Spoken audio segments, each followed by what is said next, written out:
vision, or have another print disability which makes reading, holding a book, or turning a page difficult or impossible. The content is copyrighted by the respective publishers. For more information, please visit us on the web at nfradioreading.org. Around Our Area continues now on the Night Frontier Radio Reading Service.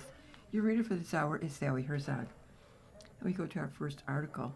National Night Out was on August 4th. This is by Eric Kepler and Justin Sullivan. Residents had the opportunity to check out the latest in police and fire equipment on August 4th as two free National Night Out events in the Southtowns. West Seneca's annual National Night Out was from 5 until 8:30 p.m. at Erie One Bosse's at 355 Harlem Road, while East Aurora hosted its first National Night Out event in 15 years from 6 until 9 p.m. at Hamlin Park at 166 South Grove Street. Families could interact with first responders and learn about the various programs in the community designed to help keep everyone safe. It's a national endeavor, but the event typically draws several thousand visitors in West Seneca. West Seneca first responders were on site demonstrating equipment and were all eager to chat and answer any questions our residents and neighbors could ask, said Captain John Urbanski, head of community relations for the West Seneca Police Department. All of West Seneca fire districts were represented, and they were desperately trying to divert your attention away from the West Seneca Police Department's awesome demos. Our law enforcement partners from state, county, and federal agencies were also represented.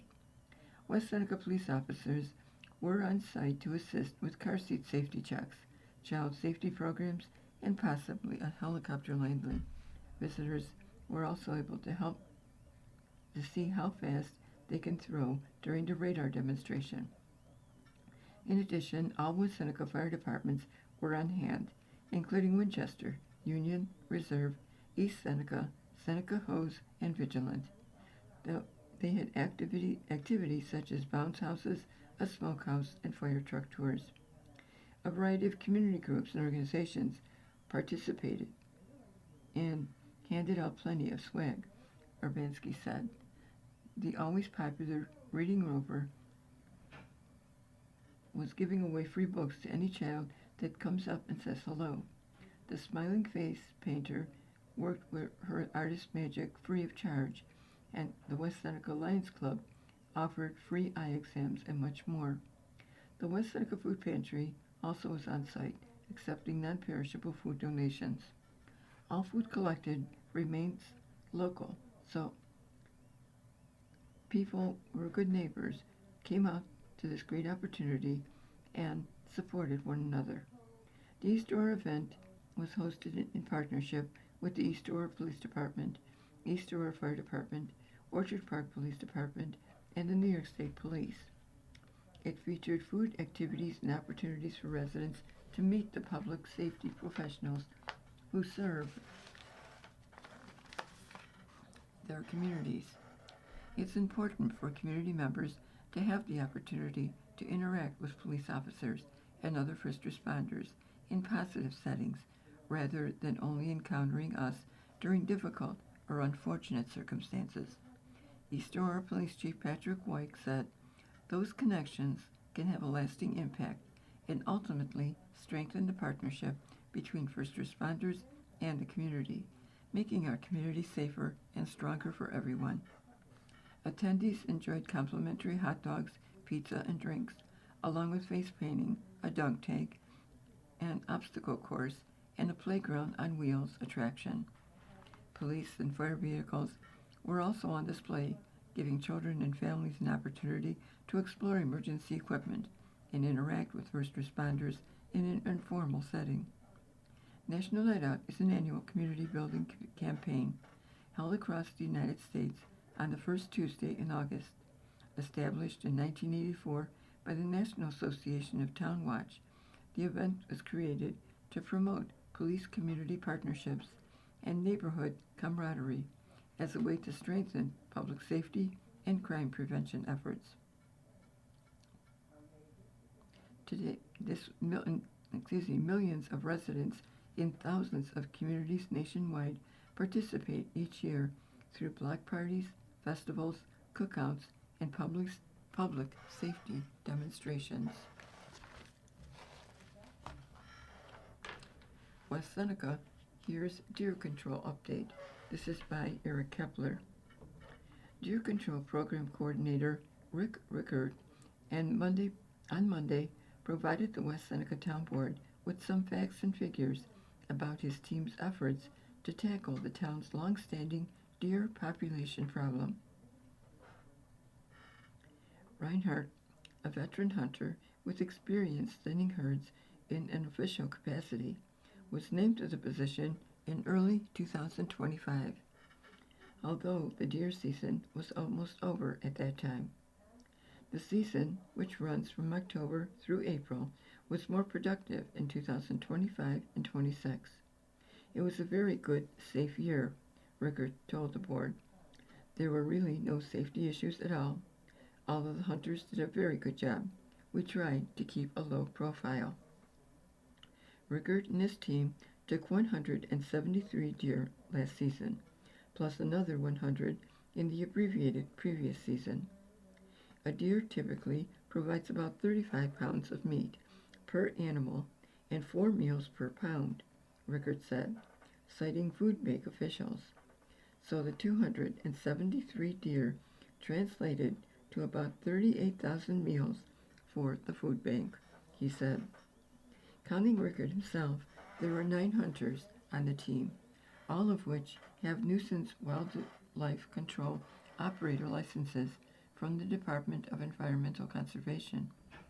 4 other individuals are looking to join, pending approval. Police Chief Brian Cosgrove met with the group at the start of the season, took over the ground rules, and said he was pleased that the season was incident-free.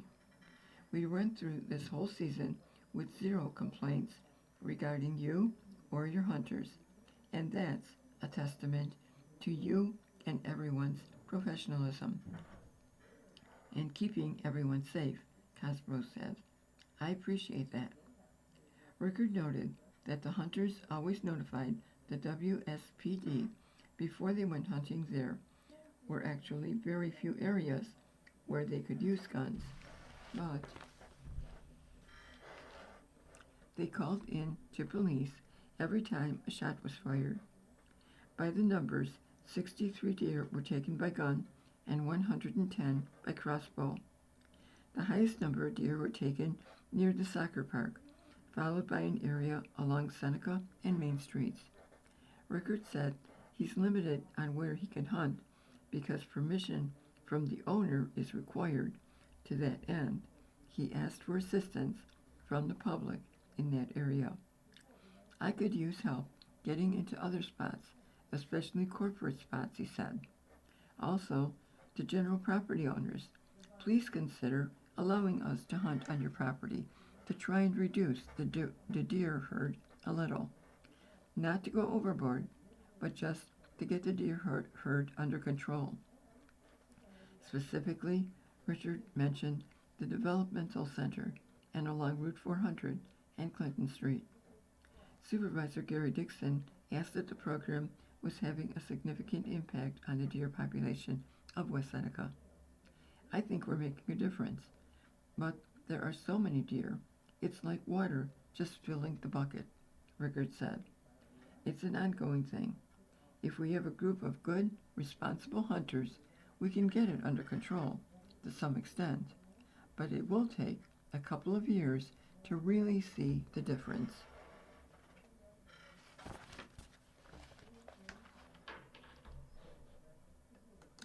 Dixon Burke trade barbs over finances.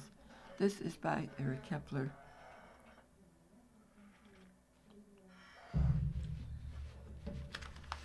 West Seneca Supervisor Gary Dixon, the Republican and conservative candidate for the 142nd Assembly District, took aim at a press conference on Monday at Democratic incumbent opponent Patrick Burke, citing campaign irregularities he says were designed to circumvent finance laws. Campaign finance records filed with the New York State Board of Elections showed that a network of 9 construction, recycling, and property management companies located at 2 addresses in New York City has funneled at least $25,500 into Berg's political accounts since 2025, including to a committee unrelated to his current reelection bid, Dixon said. Berg did not deny Dixon's comments, but said he had done nothing remotely illegal. The 9 separately incorporated companies share 2 physical addresses, and, according to New York Department of State corporate filings, the same individuals are listed as CEO or registered agent for several of them. Some of the corporate entities involved are delinquent on required state filings, raising questions about whether they are active businesses or vehicles maintained for writing checks, Dixon said. Berg chairs the Assembly Committee on Cities, which governs New York City specific legislation, including bills he personally sponsors extending the rules for joint bidding on New York City public works contracts. That committee and that legislation sits squarely in the business interest of the companies now funding his campaign accounts. However, not all of the money went to Berg's campaign committee. About half of the funds went to Berg's Powers New York, a committee for an undeclared purpose and unconnected to the 142nd district race.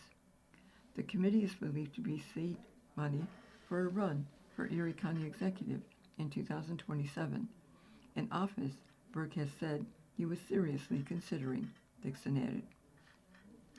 The donation described here may be legal, and that's exactly the problem, said Dixon. A network of out-of-district construction companies is bankrolling Pat Berg's campaign account and his ambitions for higher office, and the obvious explanation is that he chairs the committee that writes the rules their industry operates under. Voters will see this for what it is, a clumsy attempt to skirt the spirit of campaign finance law by routing contributions from connected but separate donors into 2 committees tied to the same person, Dixon added.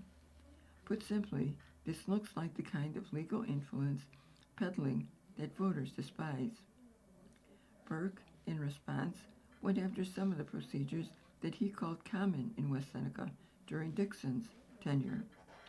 You know what they say about those who live in glass houses, Berg said.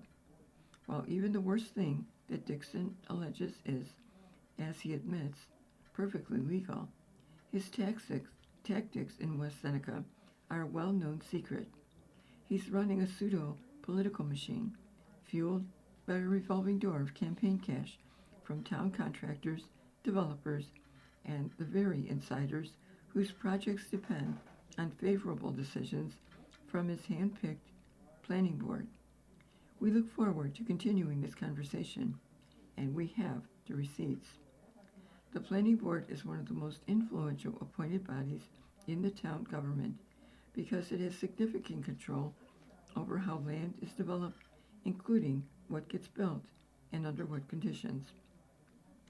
While the town board sets policy and ultimately approves many zoning changes, the planning board often determines whether projects move forward, are modified, or stall.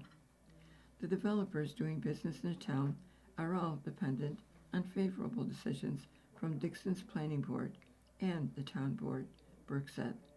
This construction and development class are the biggest donors to Dixon's campaigns, and their contributions follow the pattern of their business interests, being before the planning board, the town board, or both. You cannot tell the story of how business gets done in West Seneca over the last 10 years without fully understanding this loop.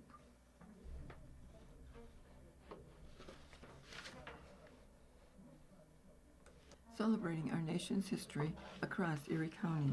This is by Lisa Shamira. This month, our nation celebrated its 250th birthday with events commemorating this historic milestone held across Erie County. Many of those celebrations were led in part by the Erie County Historical Commission, a group dedicated to preserving the rich history of our area. The celebrations continued on Sunday, August 2nd, when we recognized one of the most important but least celebrated days in our nation's history, that in which 56 members of the Second Continental Congress began signing the Declaration of Independence. 716 Celebrates Stars, Stripes, and Signers is the free, family-friendly event featured live entertainment, historical reenactors, family activities, military heritage, food exhibits, and more, all culminating in a major waterfront fireworks spectacular. Visit Buffalo continued to sponsor events across Erie County, recognizing America's 250th. Check with your city, town, or village to see what's happening near you, or go to eriecounty250.com. This year is also a very special one for our region, as we mark 125 years since Buffalo hosted the Pan American Exposition. In 1901, Buffalo became the center of culture, design, and innovation, as crowds gathered to see great displays showcasing the new power of electricity, giving Buffalo its nickname, the City of Light. The historic anniversary was recognized on Sunday, August 1st, with a walking tour hosted by the Buffalo History Museum, the only structures from the exposition still standing. Walk along the streets of Buffalo while learning about the grounds where over 8 million people from around the world enjoyed exhibits, shows, and feats of design. Year-round, there is much to explore and learn about our region's rich history. Forest Lawn Cemetery is the final resting place for notable figures, including veterans from the Revolutionary War, President Millard Fillmore, groundbreaking politician Shirley Chisholm, and many more historic Americans. The cemetery is open to the public daily. Docent-led walking tours are also available on select dates for $20, or jump on the famous Sunday in the Cemetery trolley tour for $30. For more information, visit forestlawn.com. Erie County also plays home to many historic books and artifacts. You can experience the nearly 500,000 unique materials in a behind-the-scenes look at the Buffalo and Erie County Public Library's Special Collections Department at the Central Branch Library on the fourth Saturday of each month. Registration is suggested but not required. To learn more, visit buffalolib.org/what's-happening. Lastly, I remind everyone to save the date for the Doors Open Buffalo, presented by Explore Buffalo. This annual Choose Your Own Adventure event will take place on Saturday, September 26th. Get excited about our region's architectural and historical significance. More details will be coming soon.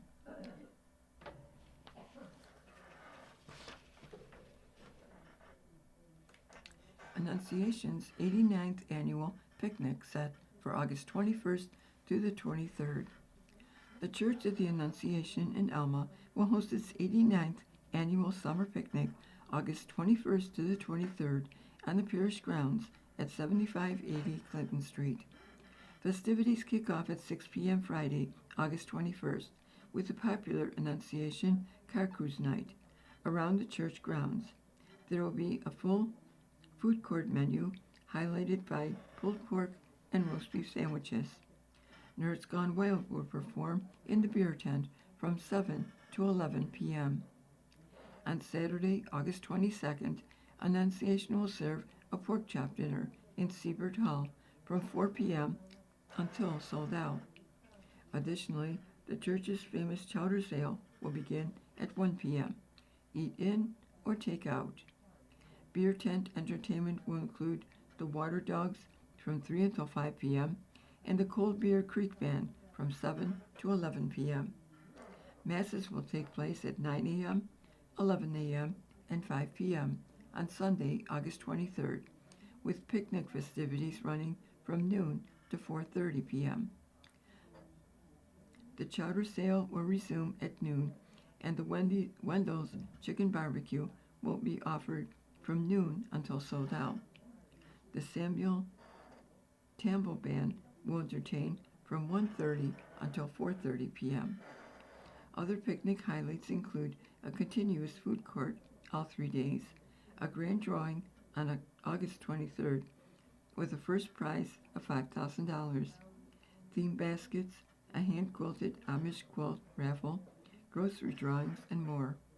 A kids area will feature games, activities, a bounce house, candy, cotton candy, and snow cones. Ample free parking will be available in the church, school, and Schwartzwood parking lots. For more information, call 716-683-5254 or visit www.annunciation.cc.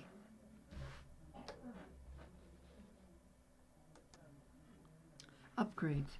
Improvements unveiled at Chestnut Ridge. Town and county officials were on hand last week to reveal a series of upgrades and improvements at Chestnut Ridge Park in Orchard Park.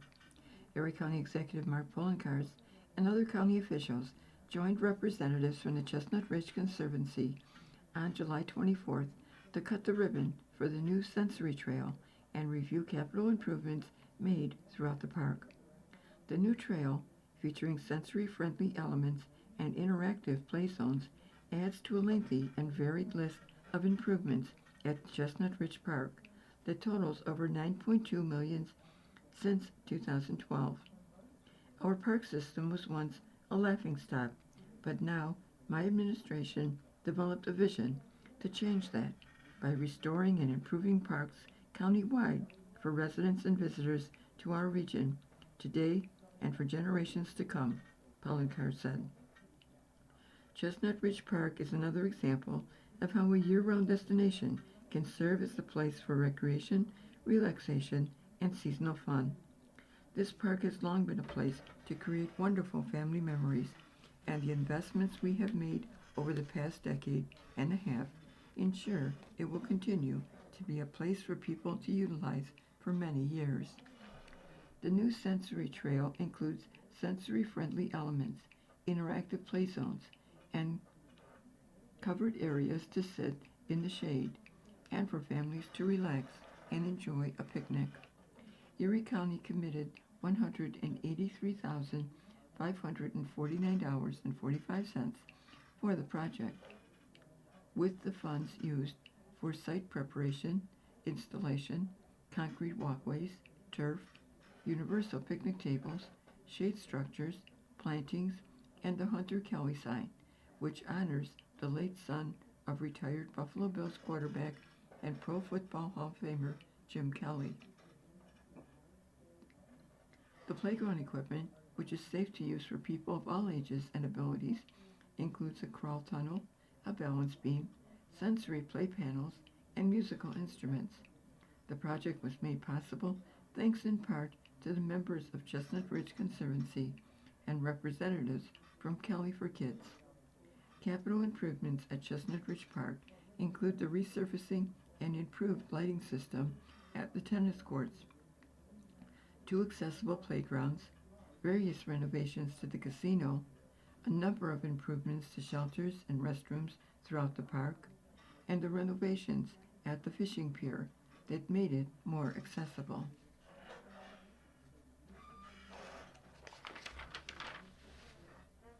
Practice pool safety this summer. Temperatures have been up in the Southtowns, and splashing around the pool is definitely a remedy to combat the heat. Swimming with friends is refreshing, good exercise, and downright enjoyable during the summer months. However, behind all the refreshing fun is the alarming fact that more than 3,500 people drown in the U.S. each year, according to the Centers for Disease Control. Drowning is one of the leading causes of unintentional death in children between the ages of 1 and 9. Many of these family fatalities occur even with supervision. This isn't to say that pools should be banned or that you cannot enjoy a nice refreshing swim with your family, but it is important to remember that as enjoyable an activity that swimming is, it can turn deadly if proper swimming precautions or safety precautions are not heeded. The first step in ensuring that your pool is safe for your family and those around you is making sure you have the proper pool equipment. This includes using a safety cover when your pool is not in use. Pool covers should likely cover the entire pool so children or pets cannot slip underneath. With neighbors nearby and kids who might wander, it's also a good idea to surround your pool with a fence or other barrier. In New York State, it is illegal to build an in-ground pool without a barrier or fence. Any outdoor pool without a barrier or fence, any outdoor residential pool must have a barrier that will completely surround the pool and obstructs unsupervised access to the swimming pool. You can also take extra precaution by detaching your ladder when the pool is not in use. It is also important to keep your pool clean and clear and keep children away from pool filters and other mechanical devices. The suction from these devices can injure a swimmer and even hold someone underwater. You should also keep life-saving equipment nearby. Owning a pool comes with the responsibility that should be taken seriously. If you own a pool, be sure to learn and teach water safety skills to ensure any friends or family that visit can enjoy the refreshing water in a safe, worry-free manner. Keep children under supervision at all times. Have inexperienced swimmers swim with an adult in the pool and wear a U.S. Coast Guard approved vest. Kids are not the only ones at risk, however. While many like to enjoy adult beverages during the summer, it's important to remember that intoxication can quickly lead to disaster, and alcohol use while swimming should be limited. The CDC reports that alcohol is involved in 70% of all teen and adult deaths associated with water recreation. Regularly check the pool area for any potential hazards, such as glass bottles, toys, and electric devices, such as radios and fans, that can pose tripping or electrical hazards. Take CPR and first aid training or refresher training if it has been a while. This training saves lives every year. Be sure to keep these safety tips in mind this summer. We are all excited to be able to gather together and enjoy a social summer. But it is important to remember that the most fun may be had when all involved are safe. Happy swimming and stay safe.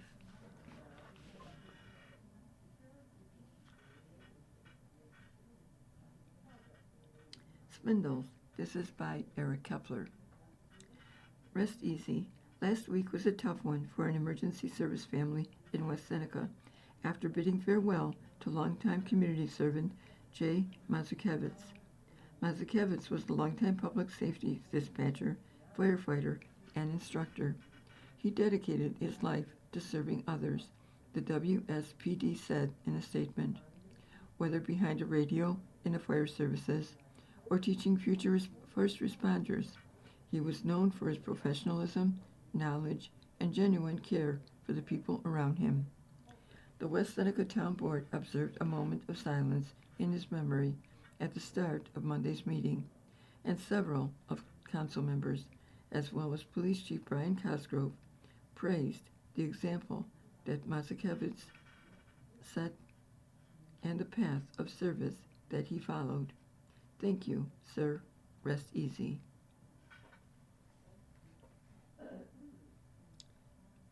Back to school. The West Seneca Central School District is hosting its third annual Back to School event from 1 until 6 p.m. Wednesday, August 12th at Ebenezer Church at 630 Main Street in West Seneca. Backpacks, clothing, and school supplies will be available free of charge, while there will also be information available on various community resources for school-age children. The Reading Rover also will be on hand to pass out books to kids. To register, visit https://tinyurl.com/2m989. Nominees sought. Nominations for the Coaches Honor Roll Awards and Dick Gallagher Lifetime Service Award are now open. Sponsored by Project Play, Western New York, the award honors youth sports coaches for non-scholastic programs. To be considered for a Coaches Honor Roll Award, coaches must receive separate nominations from 2 or more people, and a fellow coach or youth organization leader must submit one of these nominations. Nominees must currently coach kids ages 13 and under in a non-scholastic setting on a volunteer basis. The Dick Gallagher Lifetime Service Award recognizes an individual who has used his or her platform as a youth sports coach or youth sports organization leader to support, recognize, and advocate for youth athletes both on and off the field for a decade or more. The award honors the legacy of Dick Gallagher, a tireless youth sports advocate and Buffalo Sports Hall of Fame inductee, who also dedicated his professional life to helping young people struggling with addiction. Nominations should be submitted online by August 31st. The nomination forms and a full list of criteria and eligibility information can be found at www.projectplaywny.org/thankyoucoach.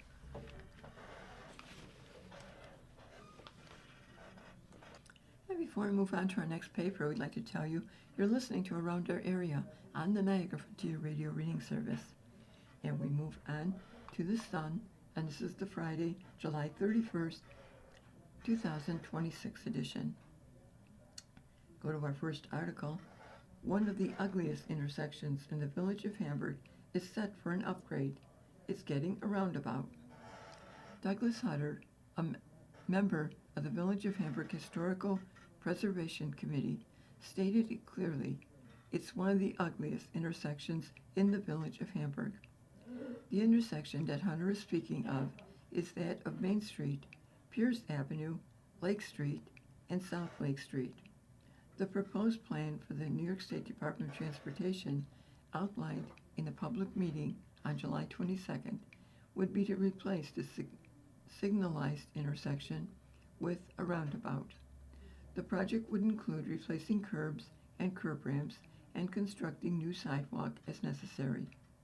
There would also be upgraded traffic signals, new signage, and pavement markings, and the installation of new closed drainage. The project would also look to stabilize the slope of the drainage outfall on East Main Street across from Pine Street with heavy stone fill.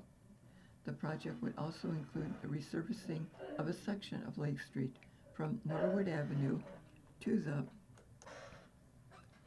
intersection of Main Street and Pierce Avenue. Hutter said this new intersection will provide a better traffic flow, improve safety for vehicles, pedestrians, and bicycles, and provide an aesthetic upgrade from the intersection's current look. It will make it much easier for the safety and traffic flow of these areas, said Hutter about the addition of the roundabout. The project will include the purchase of land to accommodate the new sidewalk, curb ramps, travel lanes, drainage improvements, and traffic signals. This will affect 4 property owners. That acquisition will not sit well with several business owners. Leave it alone. It's my property that you're taking. I own 5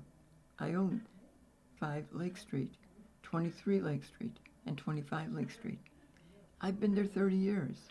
You have no right taking my property that I pay taxes on, said property owner Chuck Pacek. I don't take anything that you own. Don't take anything that I own. Thunda Wynn, owner of Linehouse Sushi and Ramen at 5 Lake Street, is opposed to the roundabout, believing it will negatively affect her business. She said the roundabout would make it difficult for cars to enter or exit her restaurant. The project will result in her losing some of her parking lot, which she feels will translate to a loss of customers. When I lose the customers, I'm going to lose some revenue, Wynn said.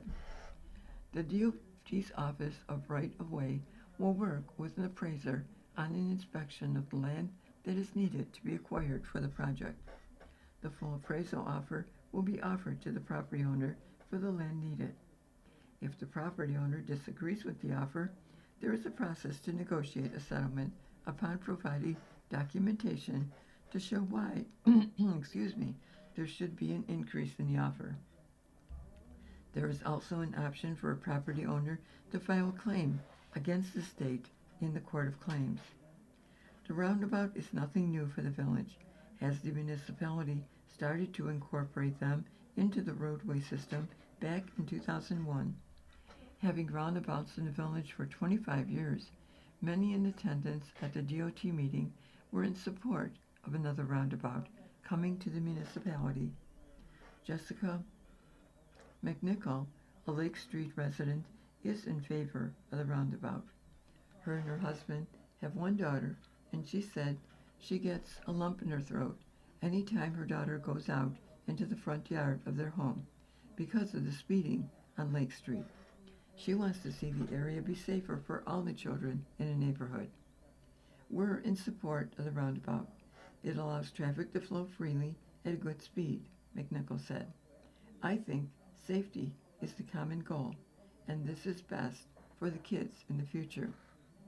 Amy Blundell, a resident of Oliver Place, said the addition of the roundabout can provide an impact on aesthetics and the value of community for generations to come.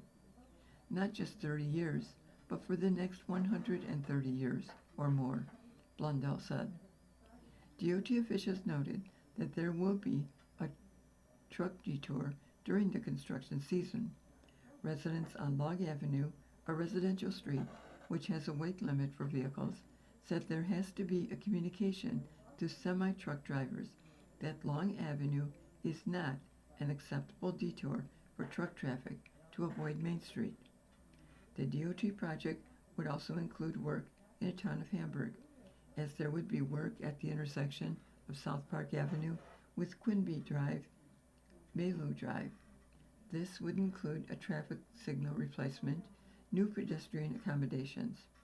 The project would include the installation of new sidewalks on all quadrants of the intersection, and the installation of new ADA-compliant pedestrian accommodations throughout the area.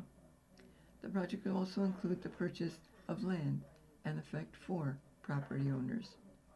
Comments from the public on the project will be accepted until Monday, August 24th. The project is expected to receive design approval in the summer and fall. Bidding on the project would begin in the winter of 2027, with construction beginning in the spring of 2028 and finishing by the end of 2028.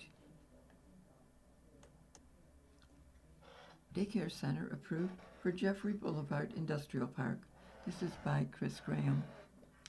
A 6,500 square foot daycare center is coming to an existing building in a Jeffrey Boulevard Industrial Park. The daycare center, Southtowns Early Learning Nest, is set to have 66 children ages 6 weeks and up. The center will have a preschool wing and an infant toddler wing with 6 total classrooms. There will be 12 staff members, 6 teachers, and 6 teaching assistants. Lisa Akinforo, who would be licensed under the Office of Child and Family Services, will oversee the facility at 4090 Jeffrey Boulevard. The project had already received a negative State Environmental Quality Review Act declaration from the Town of Hamburg Planning Board, stressing that the daycare center will cause no adverse environmental impacts. On July 15th, the project was granted site plan approval by the board. The project did require a special use permit, as daycare centers are not permitted in the industrial zone, which was also approved by the board.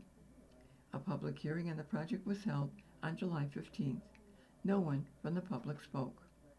The project also received a variance from the Town of Hamburg Zoning Board of Appeals for a fenced-in 3,000 square foot playground.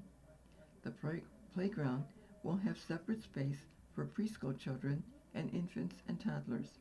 It's expected to be used during the business hours of 7 a.m.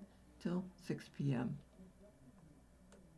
Adams looked back at full year as Hamburg superintendent.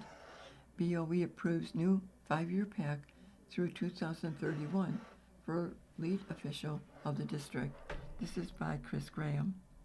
Shortly after completing his first full year as the superintendent of the Hamburg Central School District, Thomas Adams got a renewed commitment that leadership believes he's the individual to take the district into the future.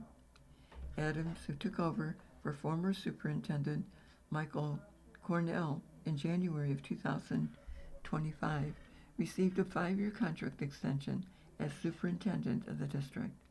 The contract runs from 2030 through 2031 and was unanimously approved by the 7-member Hamburg Board of Education.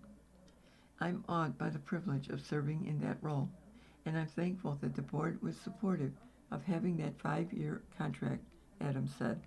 That means a great deal to me. This summer looks a little different for Adams than last year. No longer is he the superintendent adjusting to the role and marking every event as a new experience. Now, after finishing a full academic year as superintendent, he feels more comfortable about the challenges the district faces and how he and the administrative team will deal with these adversities. Being able to slow things down in the midst of an intense situation is something that I'm beginning to develop a better way of doing, Adams said. I think I developed it over the times as a principal. I developed it over times as a teacher, and I think I'm beginning to do that in this role as superintendent. Throughout his full year as superintendent, Adams was faced with 2 recurring challenges: questions on the effectiveness of Fisher bus service in transporting students, and if class size guidelines were benefiting all students at the elementary level. They've certainly come up frequently, for sure, Adams said. The issue of Fisher bus service began at the beginning of the school year, with questions being raised about bus runs and time of routes. As the year went along, parents and some board members continued to bring up issues with Fisher bus service, specifically on the company's inability to accurately communicate with parents about what the issues were surrounding buses. To start the 2025-26 school year, the bus service launched its My Ride K-12 app, which provides parents with key busing information for students, which Adams noted had implementation struggles. Adams said that communication with families was able to give district leaders, including himself, an insight into the struggles with the transportation service.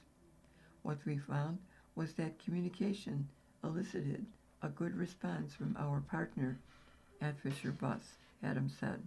While it didn't happen all the time, there were many families that were initially concerned about things who became more and more pleased with the effort that was being made with regard to transportation.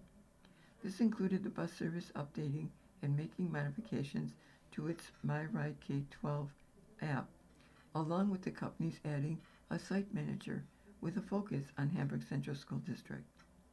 Every year is going to have its hiccups with regard to transportation, but our hope is that we are able to eliminate a good portion of those hiccups as we start up the 2026-27 school year, Adams said.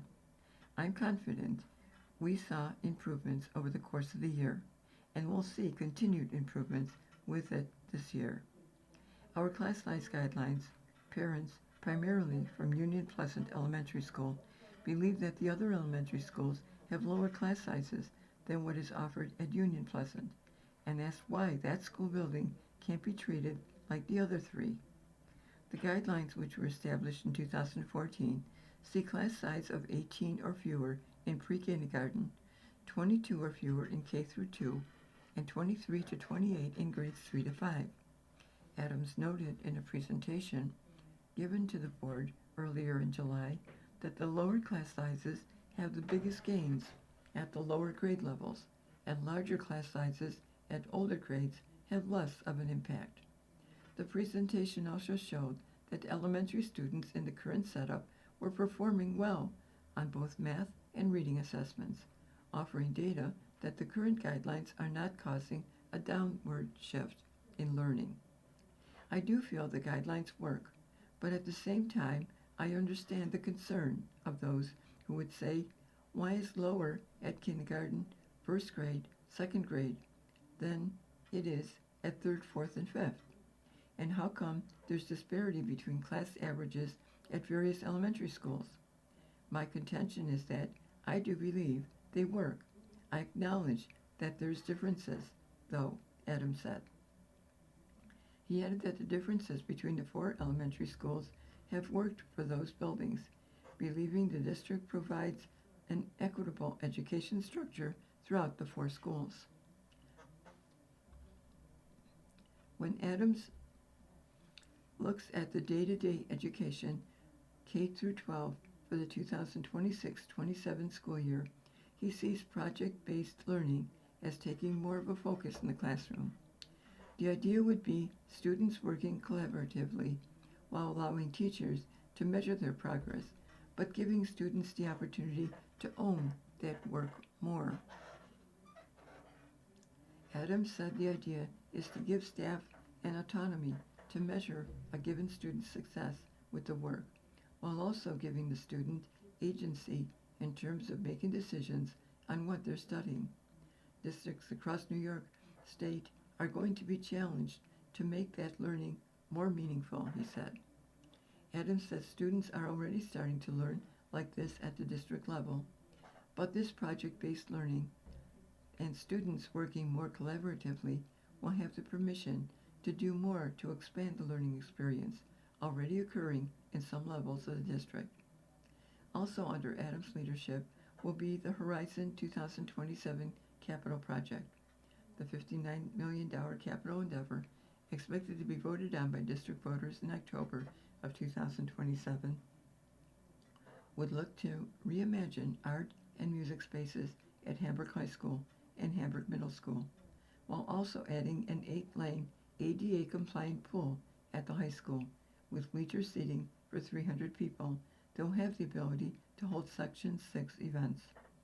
I feel a greater degree of ownership and knowledge of what's happening, and the why behind it too, said Adams, describing his relationship to the proposed capital project as compared to the Discover 2001 capital project that was already significantly underway when he became superintendent.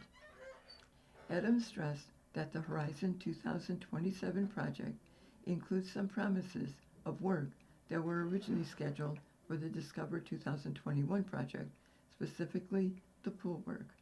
If the project is approved by voters, bidding would begin in the fall of 2029. Construction would start in the late fall of 2029, with completion of construction expected by 2033. Adams again stressed that going into the 2026-27 school year, they're looking for students to have more agency in how they're learning and the school activities that they're taking part in. He also feels teachers can work collaboratively to create the best learning environment for students in a district. I am continually in awe of the moments I see from classroom to classroom, whether that's a student learning to read, a student going through an obstacle course in physical education, playing an instrument for the first time, or a student giving speeches at the high school about things they're passionate about, Adams said. It's every little thing and every big thing that gives me the most excitement. Erie County announced its call for artists for Buffalo Convention Center project. Erie County has made a new call for artists as part of the Arts in Public Places program, focusing on works to be installed exclusively in the Buffalo Convention Center. This opportunity is for artists residing in the county, with selected projects receiving funding of up to $2,000 per piece. All works will be prominently displayed within the Buffalo Convention Center. The deadline to apply is noon on Monday, August 17th. A virtual question and answer session was held on July 27th. This small works opportunity reflects our ongoing commitment to making art more accessible and supporting local artists, said Deputy County Executive Lisa Chimera.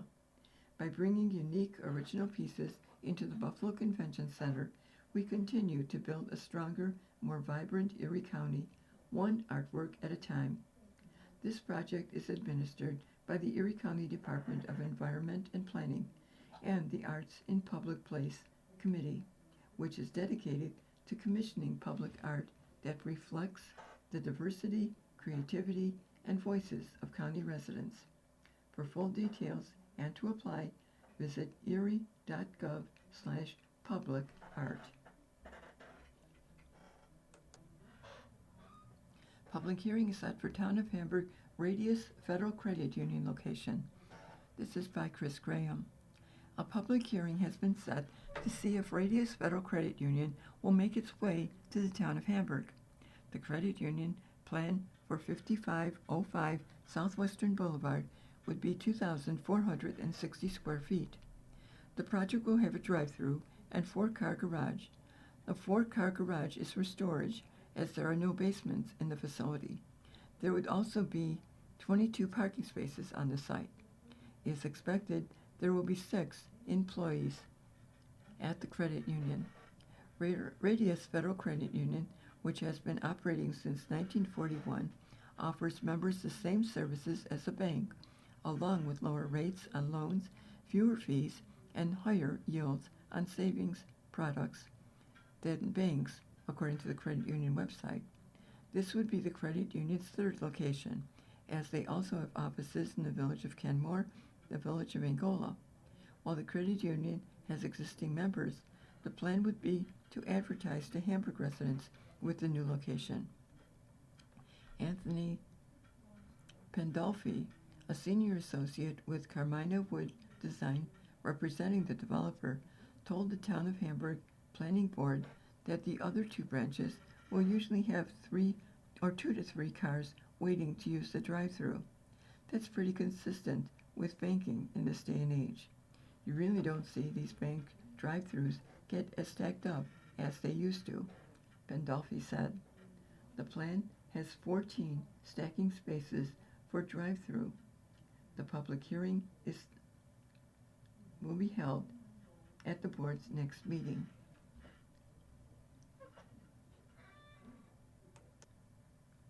Langworthy introduces legislation to modernize hydropower permitting. Representative Nick Langworthy and Kim Scheer have introduced the Fair Licensing for Operations of Water Structures Act, bipartisan legislation, to modernize the federal permitting process for hydropower projects by eliminating unnecessary regulatory burdens, streamlining approvals for routine maintenance, and supporting the next generation of American water energy technologies. Hydropower is America's oldest source of renewable electricity and remains a critical component of the nation's energy portfolio, providing reliable, affordable electricity while supporting grid stability, flood control, and water management.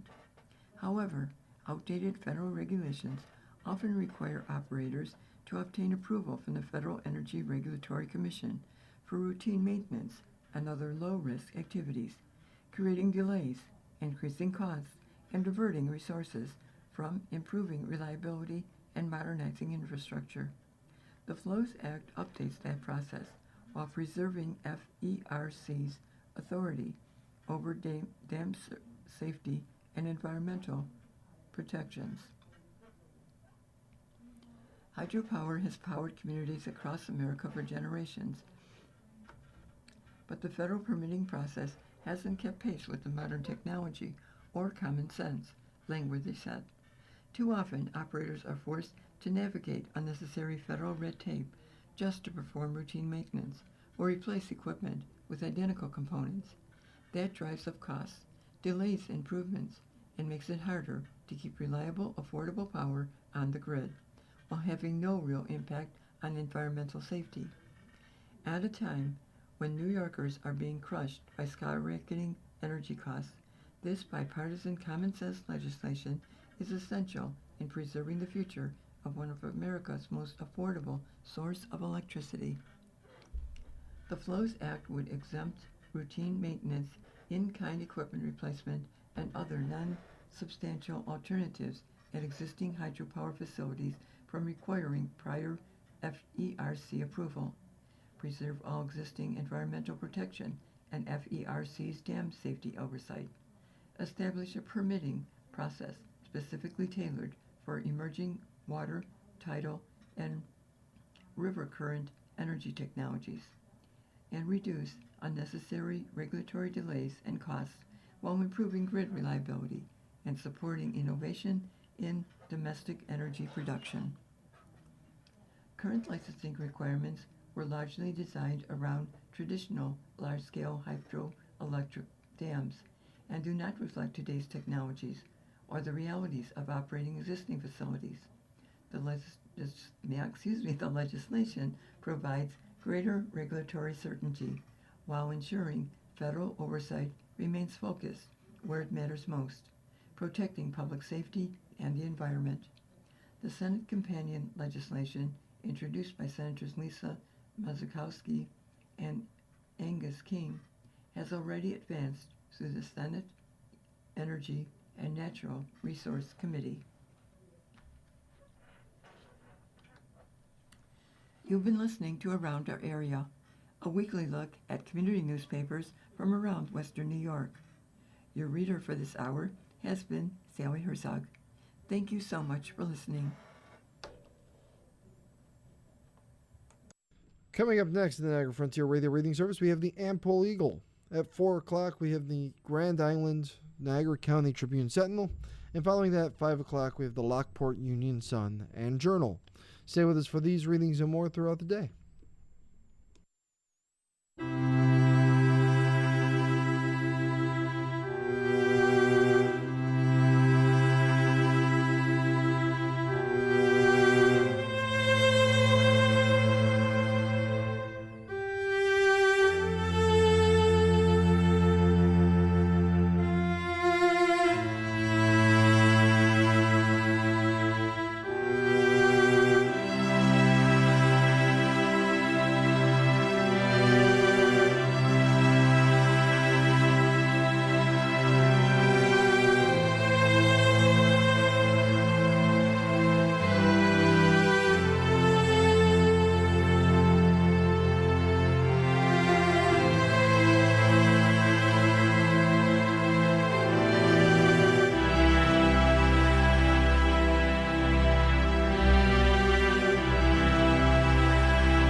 following program is intended for listeners who are blind, have low vision, or have another print disability, which